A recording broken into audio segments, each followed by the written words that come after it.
Vote माग्ने। अब त्यहाँ मिटिङ बैठकमा म भदौको महिनादेखि जान सकेको छैन, मेरो मनले मानेको छैन। अब चुनाव आयो, चुनावमा नेताहरू उठेका छन्, मैले जानुपर्छ नि त, भोट माग्नुपर्छ एमालेको नाममा। कसरी माग्ने? मान्छेले टाउको हेर्छ नि त, हेर्ने त टाउको हो जनताले। टाउको कस्तो छ त हाम्रो? टाउको कस्तो छ भनेपछि फलानु नगर त फलानु जिल्ला त गु हो, फोहोर हो, यो मात्रै म बस्ने ठाउँ सफा हो भनेर अभिव्यक्ति आइराखेको छ।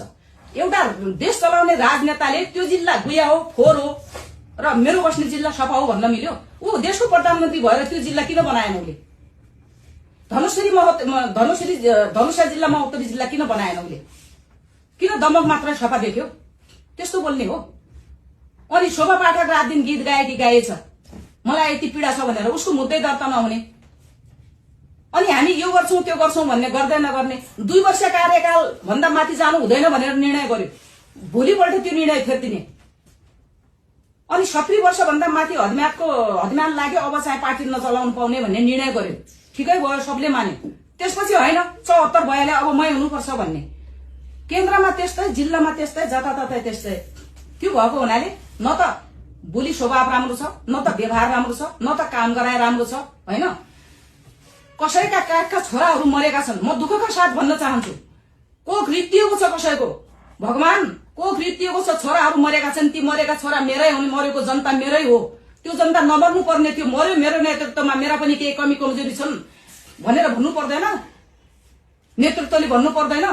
को हुन् ती जेलजी भनेका? ती दलाल हुन्, ती चोर हुन्, मेरो सरकार आयो भने जेल हाल्छु भन्ने कुरा गरिरहेछ। त्यो भन्न मिल्यो?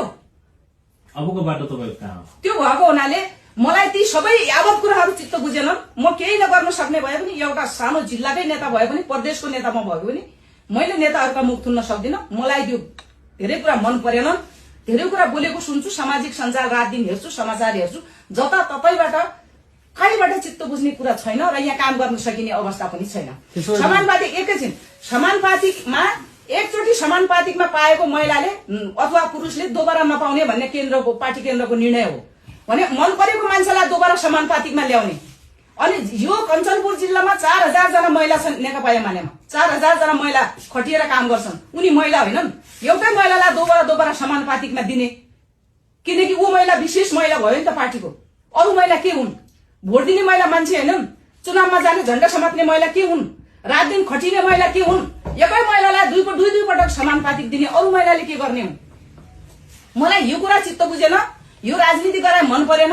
यो समय सान्दर्भिक छैन। त्यसकारण म कुनै पार्टीमा अहिले जाँदैन। मैले यहाँहरूलाई जानकारी गराए, म कुनै पार्टीमा जानेवाला अहिले छैन। मेरो त्यो मन साय बनेको छैन।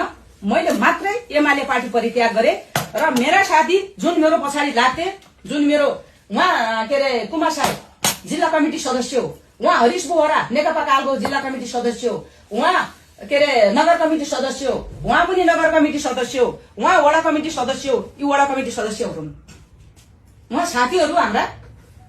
मसँग आबद्ध भएर मैले भनेको ठाउँमा जाने साथीहरूले मैले सुझाव माग्दा उहाँले के भन्यो भने ठिकै छ, हामी त्यसो भए त छोड्ने भएपछि हामी पनि लाग्दैनौँ है आजदेखि। किनकि मन परेको मान्छेलाई भोट दिन पनि पाइन्न पार्टीमा भयो भने त। कि त पार्टीमा जानु पर्यो, काम गर्नु पर्यो, कि त छोड्नु पर्यो। भनेपछि मैले म त छोड्ने हो, तपाईँ के गर्ने हो भनेपछि हामी आउँछौँ, सहमत जनाउँछौँ भनेर उहाँहरूको सबैको कुरा भयो। र आजको मितिदेखि म एमालेको कुनै पनि तह तब्कामा नबसेको नरहेको जानकारी गराउँछु। धन्यवाद। टिम सहित भन्नु, टिम सहित टिम सहित